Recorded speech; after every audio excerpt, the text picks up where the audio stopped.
Nos encontramos en el capítulo 8 del libro de Hechos. Por favor, vaya hasta allá. Hoy vamos a estar desarrollando nuestro sermón desde el versículo número 9 de este capítulo hasta el versículo 25. Desde el versículo 9 hasta el 25, por ahora nos vamos a centrar tomando como base el versículo 12. La palabra del Señor dice de esta manera: pero cuando creyeron a Felipe, que anunciaba el evangelio del reino de Dios y el nombre de Jesucristo, se bautizaban hombres y mujeres. Dejemos hasta allí. El Señor añada bendición a su palabra y nos dirija en la disertación del día de hoy. En este sermón vamos a adentrarnos a la formación misma de la iglesia local en Samaria. Como ya anunciamos en exposiciones pasadas, fruto de la persecución que fuertemente se desató en contra del cristianismo en Jerusalén, la iglesia local se vio en la necesidad de moverse a las ciudades vecinas. Aunque experimentaba dolor, fuerte sufrimiento, los discípulos en su caminar anunciaban el evangelio del Señor Jesucristo. Quiere decir que no se detuvo la labor, la misión de la iglesia, por más que imprimieran en ellos dolor. Vamos a, el día de hoy, ver este sermón que tiene como título una falsa conversión. Una falsa conversión. Y decía hace un momento que aunque eran difíciles los momentos que atravesaba la iglesia, aunque había mucho dolor y lágrimas en ellos, su paso no se detuvo.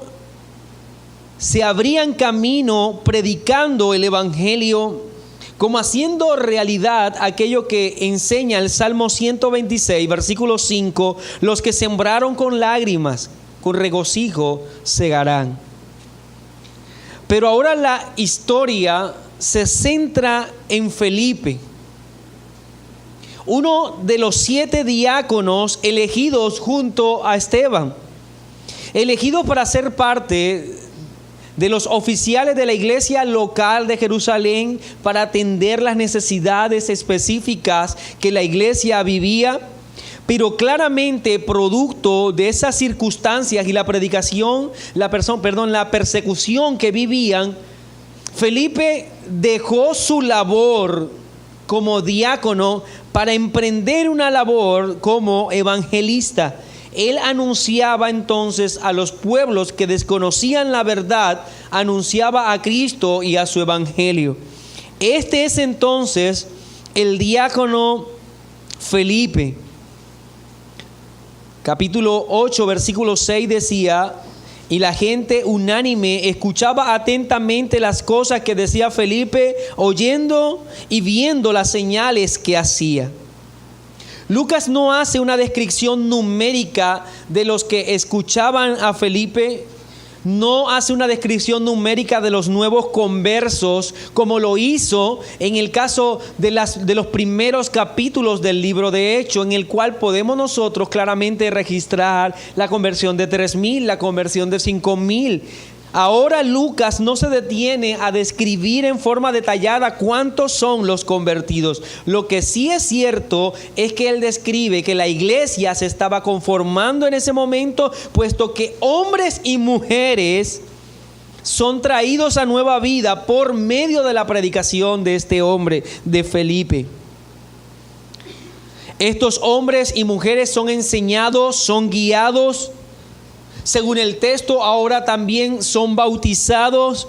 Deja ver entonces los pasajes que claramente Felipe estaba desarrollando la comisión encargada a la iglesia. Él entonces hacía discípulos, él los bautizaba, él les enseñaba. Él estaba al tanto de todo lo que era la comisión encargada de parte del Señor Jesucristo para la iglesia. Versículo 12, una vez más: pero cuando creyeron a Felipe, que anunciaba el evangelio del reino de Dios y el nombre de Jesucristo, se bautizaban hombres y mujeres. La iglesia crecía siguiendo entonces el patrón diseñado por el Señor Jesucristo. Ahora entonces se respira un aire de gozo, un aire de gran bendición. La salvación se hacía palpable. Había devoción, había entrega, había cumplimiento de las ordenanzas del Señor Jesucristo.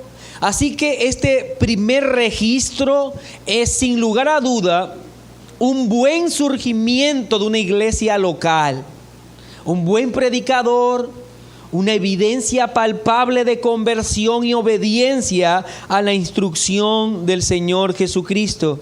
Pero en medio de ese gozo que nos habla el texto, en medio de la conversión masiva, en medio de la obediencia al sacramento, Lucas se detiene a registrar un caso en particular que será el objeto de estudio a desarrollar en este sermón. Esta es la vida del hombre llamado Simón. Ahora, con el propósito de analizar adecuadamente este relato descrito por Lucas, deseo que dividamos en 4 partes este sermón, que ya dije que tiene como título una falsa conversión. Así que vamos a ver 4 partes. La primera de ellas es la descripción del pasado de Simón, anunciada desde el versículo 9 hasta el versículo 11. La descripción del pasado de Simón. Ahora digo pasado puesto que Lucas emplea verbos conjugados en el pasado. Los términos utilizados por él, todos ellos están en el pasado. Hechos capítulo 8, versículo 9, Hechos 8, 9 al 11, como decía hace un momento, dice: pero había un hombre llamado Simón que antes ejercía la magia en aquella ciudad y había engañado a la gente de Samaria haciéndose pasar por algún grande. A este oían atentamente todos, desde el más pequeño hasta el más grande, diciendo: este es el gran poder de Dios. Y le estaban atentos porque con sus artes mágicas les había engañado mucho tiempo. Hablar de la vida de Simón es hablar definitivamente de su pasado, puesto que Lucas lo registra así. Aquel que ha pasado a la historia, aquel que ha sido reconocido como Simón el Mago, ha sido ese su apellido a lo largo de la historia. Y solamente nos reducimos a estos pocos textos bíblicos y con ello podemos afirmar que era uno de los habitantes de Samaria, en donde Felipe está predicando. Y que el relato nos anuncia en pasado ciertas actividades que eran aquellas a las que este hombre, Simón, se dedicaba. Si nosotros quisiéramos describir por lo menos lo que el texto señala acerca de Simón, debemos decir que era mago, que antes ejercía la magia, por lo menos eso sugiere el texto. Ahora, hablar de un mago en medio del imperio grecorromano es hablar de una de las actividades que eran más frecuentes. Debido a la mitología de ese tiempo y la mitología y la fusión de estos dos imperios, se permitía todo tipo de manifestaciones místicas, mágicas. Recordemos que ya el libro, y lo vamos a dar cuenta en el desarrollo del mismo, el libro de Hechos nos habla de un tal Elimas que se opondría a la predicación de Pablo. En Hechos capítulo 13, versículo 8 nos dice: pero le resistía Elimas el mago, pues así se traduce su nombre, procurando apartar de la fe al procónsul.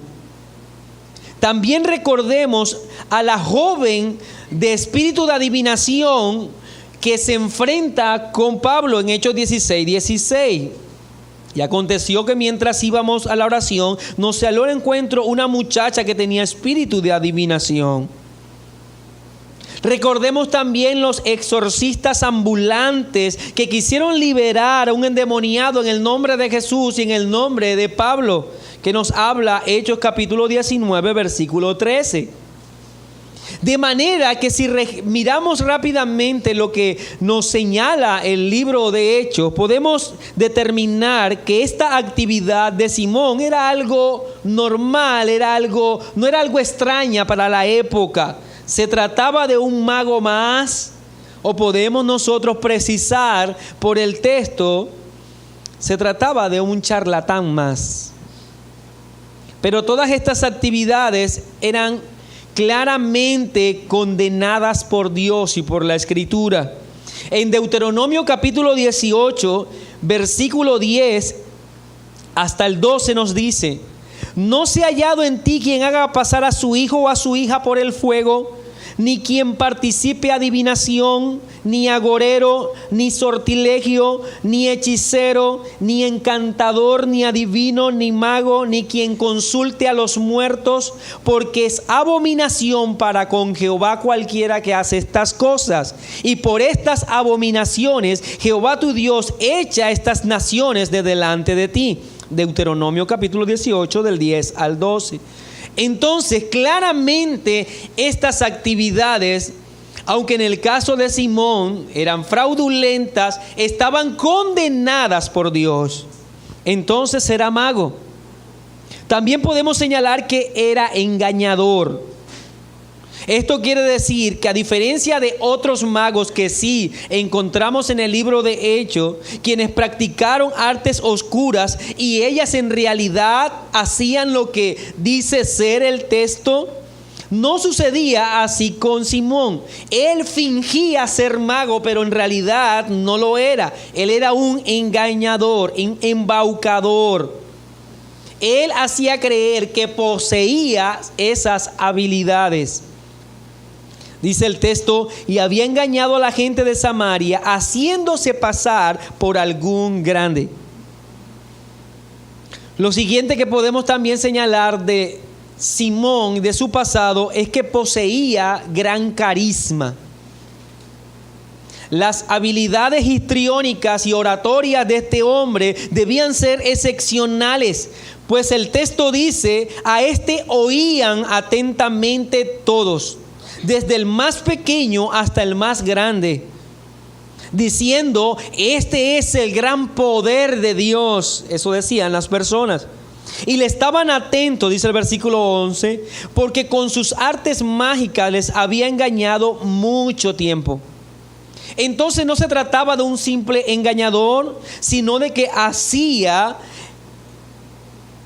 grandes aparentes proezas delante de ellos, y que por medio de su discurso y de sus habilidades podía mantener engañados por mucho tiempo a estas personas para sacar provecho de cada una de sus palabrerías, convenciéndole que él tenía un gran poder que en realidad no existía en él. Sin lugar a duda, lo más terrible de todas las fechorías de este hombre era la blasfemia. Simón era blasfemo. Le imprimía a sus méritos, a sus obras, a sus hazañas, a todo lo que él hacía, le imprimía entonces un lenguaje espiritual. Sus mentiras, sus actos mágicos, todas sus enseñanzas que venían siendo dirigidas, él decía que lo hacía todo ello bajo el poder de Dios, que él podía hacer con sus actos grandes cosas, puesto que actuaba por medio de él, contaba con la aprobación y el poder de Dios, que esos actos sobrenaturales, todos ellos eran dados con el poder de Dios. Así que comercializaba engañando con actos mágicos fraudulentos y enseñaba que toda esa aberrante actuación era divina, que el poder divino reposaba en él. Creo que debemos estar de acuerdo, mis hermanos, en que no veo una descripción más detallada de los mentirosos y farsantes del día de hoy. Aquellos que afirman obrar con el poder de Dios, aprovechándose de las personas, haciendo alarde de sus habilidades públicamente como lo hacía Simón, mostrando su poder, exhibiendo su grandeza y diabólicamente llamándose ungido de Dios. Este era el pasado de Simón. A eso se dedicaba. Ese pasado de Simón es la profesión más, digamos, requerida, amada por muchos en las iglesias cristianas el día de hoy, que no son sino, igual que él, charlatanes, que encantan con sus palabras a miles de incautos, que van tras el obrar aparentemente sobrenatural con una sola intención, y es adquirir ganancias por medio de todas esas artimañas que realizan. Y lo peor es que cubren todo su actuar pecaminoso con un lenguaje cristiano, señalando que hacen todo de parte de Dios. Este entonces era el pasado de Simón, y aunque parezca grotesco y nos escandalicen sus pecados, en realidad Simón poseía la misma condición que todos los de Samaria. Él era pecador. Él estaba alejado de Dios. Él vivía conforme a su corazón perverso y conforme a lo que los designios de su mente arraigada en el mal quería. Un pecador en el cual no había un ápice de piedad. Simón no era diferente al resto de los de Samaria. Sus pecados sí son escandalosos en gran medida, nosotros lo vemos así. Pero en realidad hacía parte de la gran lista de hombres de Samaria que necesitaban el evangelio. Cuando leemos a Pablo escribiéndole a los Corintios, en 1 Corintios capítulo 6, versículo 9 al 11, dice: ¿no sabéis que los injustos no heredarán el reino de Dios? No erréis, ni los fornicarios, ni los idólatras, ni los adúlteros, ni los afeminados, ni los que se echan con varones, ni los ladrones, ni los avaros, ni los borrachos, ni los maldicientes, ni los estafadores heredarán el reino de Dios. Qué lista de pecado tan escandaloso. Pero a la iglesia de los Corintios le dice: y esto erais alguno de vosotros. Entendemos entonces que por más que hayan pecados escandalosos, en realidad eso es solamente una evidencia que se necesita del evangelio.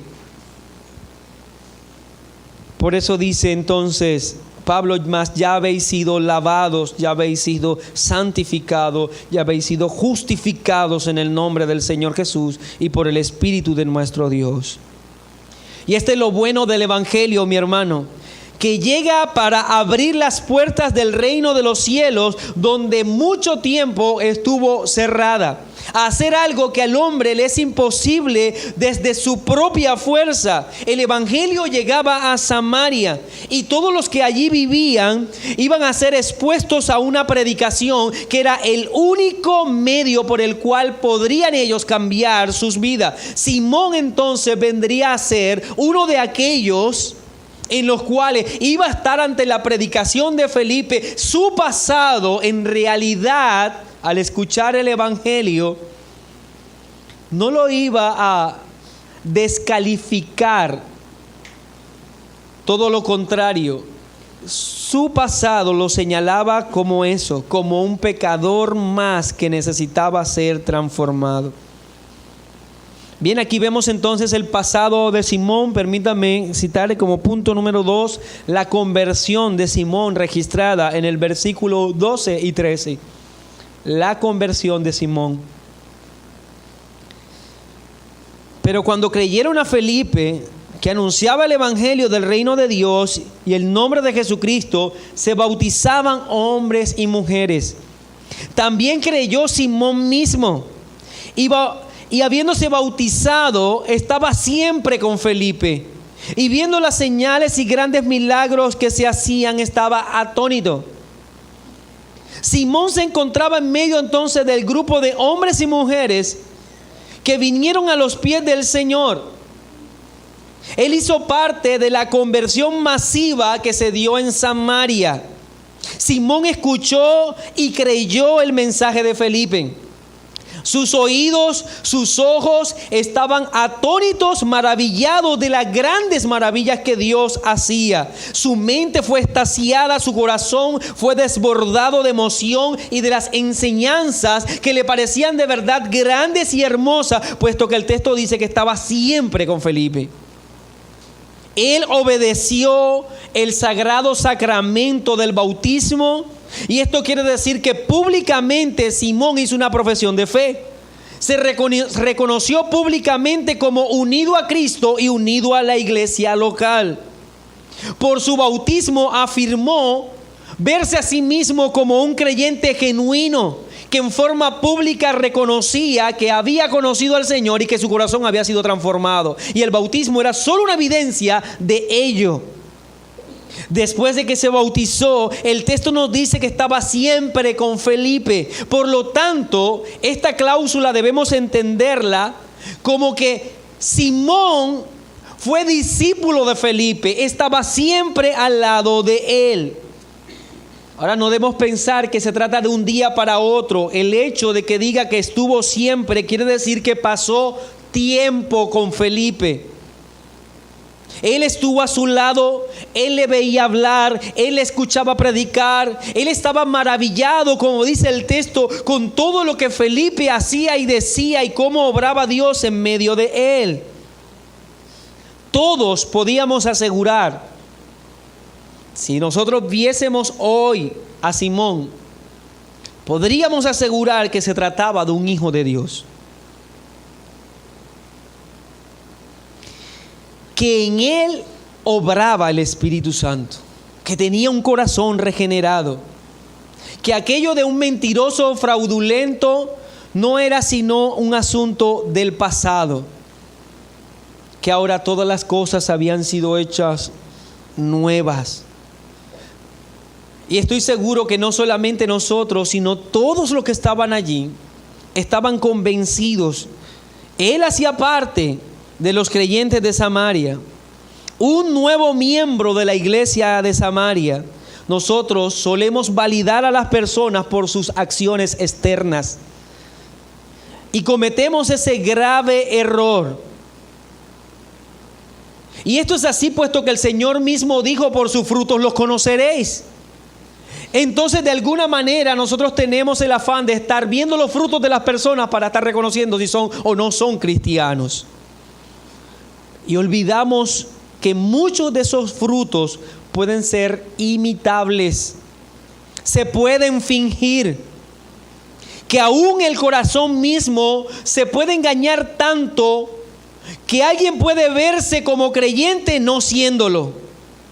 Y yo quiero pensar que el mismo Simón estaba seguro de su conversión.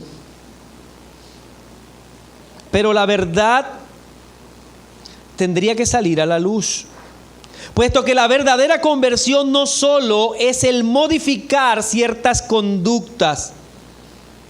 Hablar de conversión no quiere decir que tú dejes tu pasado, aquel pasado en el que ante los ojos de las personas, de los ojos de los demás, te descalificaba moralmente. La conversión no es el abandono de aquello que hacías en el mundo sin Dios y que ahora pasas a vivir moralmente bien ante la sociedad. No se trata de un hombre que después de haber sido mujeriego toda su vida, se dedica ahora a ser fiel a su mujer, a vivir con ella, a honrarla. No debemos considerar eso una conversión. O un hombre que deje de robar y se dedique a trabajar para traer el pan a su casa y sostener a lo suyo. Eso no es sinónimo de conversión. O un adicto que deje las drogas. o un homosexual que retome su heterosexualidad, nada de eso debe entenderse como sinónimo de conversión. Solo es una modificación de la conducta. Simón exteriormente, en una forma pública, era un creyente. ¿Cuántos Simón no hay hoy en las iglesias? Me atrevería a decir que muchos están sentados en las bancas de la iglesia que han modificado sus vidas, que se han sumado a todos los ritos públicos y a las prácticas religiosas, como lo hizo Simón. Cantan, oran, se bautizan, ofrendan, pero eso no es sinónimo de conversión. Se puede creer incluso, como dice que creyó Simón, pero eso solo lo eleva a la posición de los demonios. ¿Tú crees que Dios es uno? Bien haces. También los demonios creen y tiemblan. Entonces creer tampoco es sinónimo de conversión.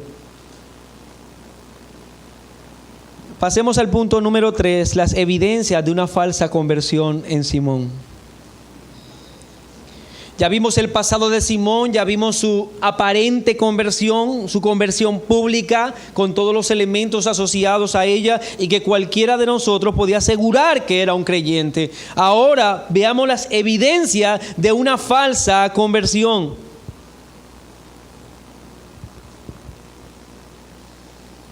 Y en este sentido, nuevamente debemos pedirle al Señor que nos asista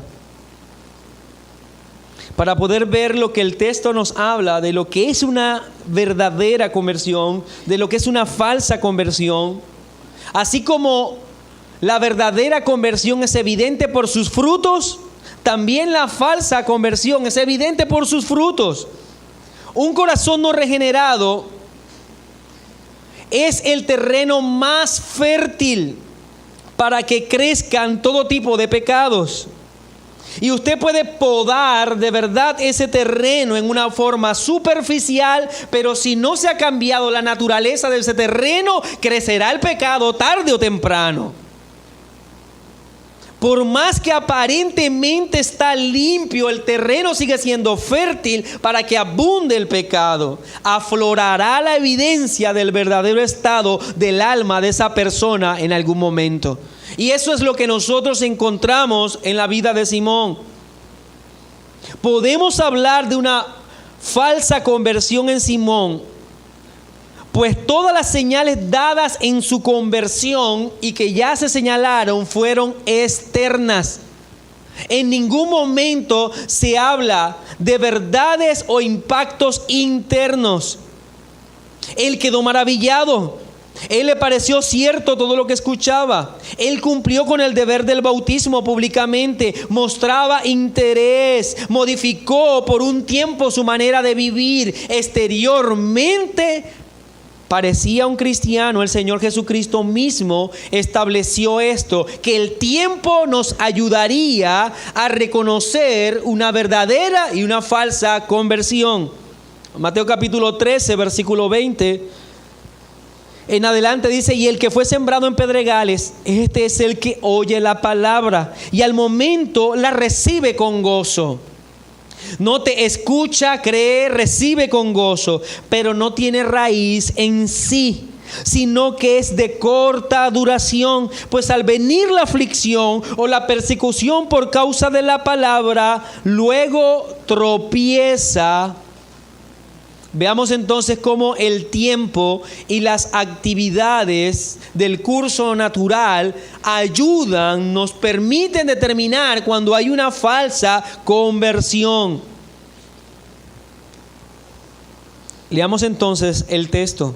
Hechos capítulo 8, versículo 14. Leamos hasta el 17. Cuando los apóstoles que estaban en Jerusalén oyeron que en Samaria había recibido la palabra de Dios, enviaron allá a Pedro y a Juan, los cuales, habiendo venido, oraron por ellos para que recibiesen el Espíritu Santo, porque aún no había descendido sobre ninguno de ellos, sino que solamente habían sido bautizados en el nombre de Jesús. Entonces les imponían las manos y recibían el Espíritu Santo. Esto nos habla del hecho de que hay una transición. Ha pasado el tiempo, hay una aparente conversión en Samaria. Y los apóstoles les es necesario ir hasta allá. Yo no deseo entrar en detalle sobre el particular de la venida del Espíritu Santo en Samaria, puesto que será objeto de estudio más adelante. Pero sí deseo puntualizar algunas cosas. Recordemos que Samaria era una tierra que estructuraron su fe en medio de una mezcla de enseñanzas, entre las enseñanzas de Moisés y las adoraciones idolátricas paganas. Samaria creía entonces en los escritos de Moisés, pero también adoraba a otros dioses. Existía una fuerte rivalidad entre los judíos y los samaritanos. Recordemos que una de las razones es porque cuando el pueblo de Israel regresa de la deportación a Babilonia, intenta reconstruir las murallas, intenta reconstruir el templo, son los samaritanos los que más oposiciones le hicieron a ellos. En su mayor dirigente Sanbalat, aquel que estaba todo el tiempo oponiéndose a que el pueblo de Dios levantara nuevamente los muros y adorara a Dios. Una vez que esto es así, recordemos que los samaritanos construyen un templo también. ¿Para qué? Para adorar supuestamente a Dios. Es la razón de la pregunta de la mujer samaritana al Señor: ¿en dónde es lícito adorar? ¿O en el templo de ustedes o en el templo de nosotros? Pero todo esto causó una fuerte rivalidad entre los judíos, y ellos despreciaban a los samaritanos, ya que ellos le hicieron mucho daño al pueblo del Señor. Ahora, la predicación producto de la persecución en Jerusalén llega hasta Samaria. Y aparentemente hay convertidos en Samaria, bautizados en Samaria. Es necesario entonces ahora a la iglesia de Jerusalén delegar entonces a los apóstoles para ratificar, para constatar si la conversión que se dio en Samaria es genuina o no. Es lo que nosotros vamos a encontrar en el libro de Hechos en una forma frecuente, cuando se dice entonces confirmar la fe. Ese viaje de los apóstoles, llegando entonces a cada lugar para ratificar, para darse cuenta si en realidad estaban abrazando la fe en Jesucristo. Ahora ellos necesitaban determinar si el Señor estaba permitiendo la salvación en medio de los samaritanos. Y recuerde, los apóstoles eran judíos.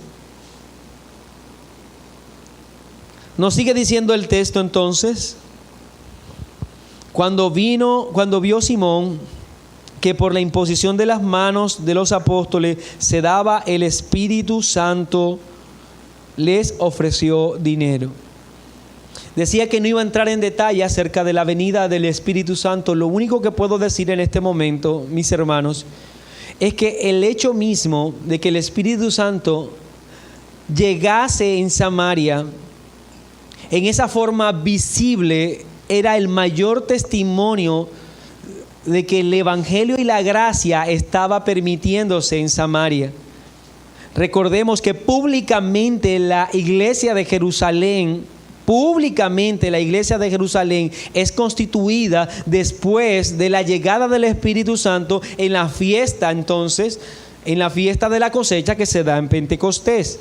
Ahora entonces, al ir los apóstoles allá y verificar si en realidad hay conversión, también el Espíritu Santo desciende para testimonio de que allí también hay conversos, que el Espíritu Santo no ha hecho en este caso de ellos un desprecio, no los ha dejado a un lado, sino que también está en medio de ellos, como va a ocurrir 2 veces más adelante. Y después de estas 2 veces que registra el libro, no volveremos nosotros a notar tal cosa. En cada una de estas apariciones, en cada una de estos advenimientos del Espíritu Santo en una forma visible, están siendo dirigidas por un apóstol. Bueno, esto para cerrar el paréntesis. El caso es que en el momento en el que los apóstoles están allí, Pedro y Juan oran, desciende el Espíritu Santo, hay una evidencia visible del poder del Espíritu Santo. En ese momento florece en el corazón de Simón aquello que aparentemente estaba oculto. Cuando vio Simón que por la imposición de las manos de los apóstoles se daba el Espíritu Santo, les ofreció dinero, diciendo: dadme también a mí este poder, para que cualquiera que yo impusiere las manos reciba el Espíritu Santo. La verdadera condición entonces de Simón se hizo evidente. Y esto es así puesto que él codició el poder que estaba en los apóstoles. Pensaba entonces Simón que se trataba de un poder que podía ser manejado y que era manejado por los apóstoles. Que no era entonces aquello a lo que él venía acostumbrado. No era a las mentiras. No era entonces a los trucos que él tenía que inventar para que la gente creyera en él y que creyera que él aparentemente tenía poder. Él vio en los apóstoles un poder genuino y él deseaba ese poder. Ahora, no en un sentido moral ni piadoso. Él deseaba lo que ellos tenían, esa habilidad, ese poder que era real en los apóstoles. Él no lo tenía y quería esas facultades sobrenaturales. Ahora, él pensó en que ese poder se podía comprar. Algo habitual entre los magos es comprar sus trucos. Y un mago se reconoce precisamente por guardar silencio de la forma en que hace sus trucos. Simón pensaba que esto era algo igual, que podía acercarse entonces a los apóstoles y ofrecerle algo de dinero para que ellos le dieran aquello que ellos tenían y que él no. Por lo tanto, pensó que los apóstoles estarían dispuestos a vender ese poder. Por lo tanto, pensaba Simón que el Espíritu Santo era una mercancía que se puede comprar, que se puede manipular, que se puede traficar con el Espíritu Santo, que puede ser suyo por dinero, que nada más tendrían que decirle cuánto hay que dar y él podía pagarlo para obtener tal poder, que el soberano Espíritu Santo se podía adquirir con dinero. Simón estaba tan centrado en sí mismo y en sus ansias de poder, porque note el lenguaje que él describe y que dice allí en forma clara: dadme a mí para que a cualquiera que yo imponga las manos reciba el Espíritu Santo. Si sus charlatanerías, si sus mentiras mágicas eran la fuente de su sustento, ¿qué podría hacer Simón con un poder como este? Si durante tanto tiempo vivió de otros por el engaño, ¿cuánto no podía sacar él de ello? Con la idea de que él mismo podría transmitir, como lo estaban haciendo ante sus ojos aparentemente de lo que él veía, transmitir por sus propias manos a quien él quisiera ese poder. Entonces no era solamente que en él estuviese el poder, sino que él podía dar ese poder a otro, como él estaba viendo que ocurría en ese momento. Simón estaba tan lleno de arrogancia, tenía su ego inflado, que pensaba que definitivamente por medio de esa compra, de esa inversión, podía adquirir mayores ganancias y que podía ser el más grande de todo. Él pensaba en eso, en el Espíritu Santo y su poder como su mejor inversión, y pagaría por él para luego sacar con creces sus dividendos. Como dice Pablo a Timoteo en 2 Timoteo 3, del 2 al 4, porque habrá hombres amadores de sí mismos, avaros, vanagloriosos, soberbios, blasfemos, desobedientes a los padres, ingratos, impíos, sin afecto natural, implacables, calumniadores, intemperantes, crueles, aborrecedores de lo bueno, traidores, impetuosos, infatuados, amadores de los deleites más que de Dios. Vemos entonces en Simón una figura, mi hermano, que es muy popular el día de hoy. Aquellos que pretenden comercializar con el poder del Evangelio y con el poder del Espíritu Santo. Su corazón era impío, cautivo de su pecado. Como el mismo Pedro le dice en Hechos 8:23, porque en hiel de amargura y en prisión de maldad veo que estás. No, mi hermano, en Simón no había obrado el Espíritu Santo. ¿Y sabe que quién es el primero en testificar que en él no había obrado el Espíritu Santo? El mismo Simón. Cuando él se acerca a los apóstoles a decir, yo quiero comprar eso, estaba diciendo, yo quiero comprar algo que yo no tengo. Él fue el primero en testificar, puesto que Pedro había orado por todos para que todos recibieran el Espíritu. Y al acercarse a él y ofrecer algo, estaba diciendo, yo no tengo eso, yo quiero ese poder.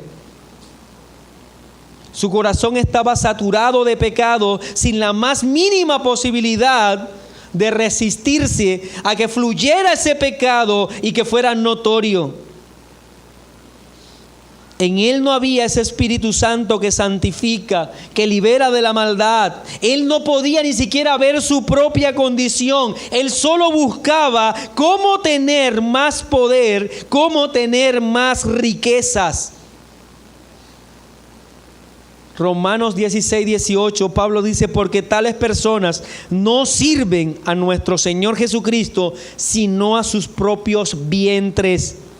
Con suaves palabras y lisonjas engañan los corazones de los ingenuos. Yo me temo, mi hermano, que el pecado de este hombre que pasó a la historia con el nombre de la simonía, que recordemos es pagar para obtener poder religioso. Ese pecado de la simonía está carcomiendo algunas congregaciones de nuestros días. ¿Cuántos se amontonan a traer dinero y elevan oraciones a Dios?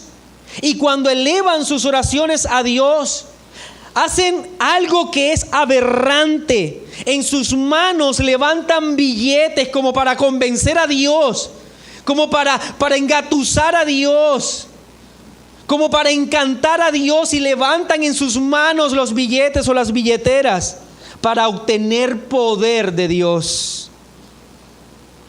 ¿Cuántos de esos mercaderes engañadores que dicen llamarse siervos de Dios no hacen de sus reuniones subastas para las manifestaciones gloriosas? ¿Cuánto da más para recibir más poder? ¿Quién da más para recibir un mayor milagro? ¿Quién da más para recibir mayor unción? Y pueden garantizar que después de 40 días de gloria y de poder, un gran milagro vendrá. No son sino siervos de Satanás, anticristos. Esos son. Pedro le dijo al cojo, recuerden ustedes que estaba afuera del templo de la Hermosa. Él le dijo, no tengo ni oro ni plata, pero lo que tengo te doy. Esa fue la respuesta de Pedro. Y ahora Pedro está frente a un hombre que le está diciendo, ¿cuánto necesitas para que me des por el poder del Espíritu Santo?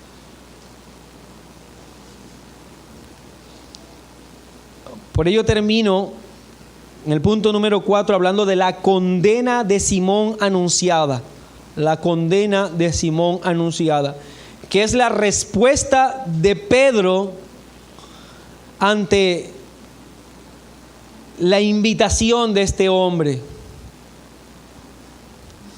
Entonces Pedro le dijo, versículo 20, tu dinero perezca contigo, porque has pensado que el don de Dios se obtiene con dinero.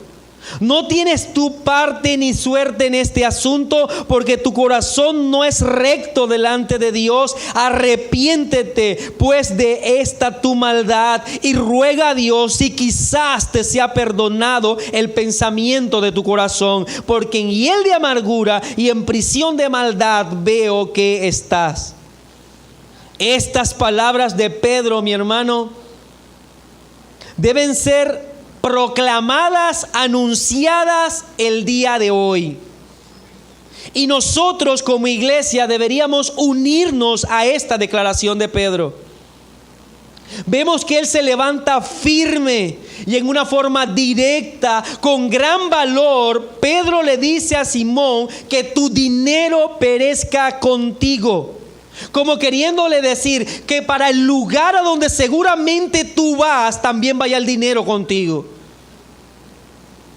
Como diciéndole, entiendo que vas para el infierno, pero que también vaya contigo lo que me quieres ofrecer. El dinero no tiene nada que ver con el Espíritu Santo. El dinero no tiene nada que ver con el Evangelio. Cristo dijo, ninguno puede servir a dos señores, porque aborrecerá al uno o amará al otro, o estimará al uno o menospreciará al otro. No podéis servir a Dios y a las riquezas. Pedro le dice, evidentemente, Simón, tú no eres cristiano. Evidentemente tú no eres parte de este pueblo. No eres uno de los creyentes de Samaria. No eres uno de los que están unidos a Cristo. Eres un impío. Tu corazón no es recto delante de Dios. No ha obrado en ti la salvación que Cristo logró para los suyos.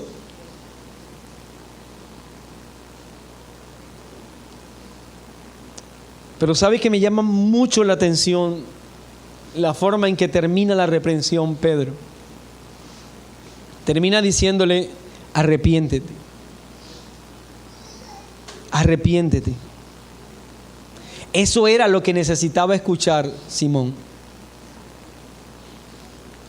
Que se le enrostrara su condición y que luego se le llamara al arrepentimiento.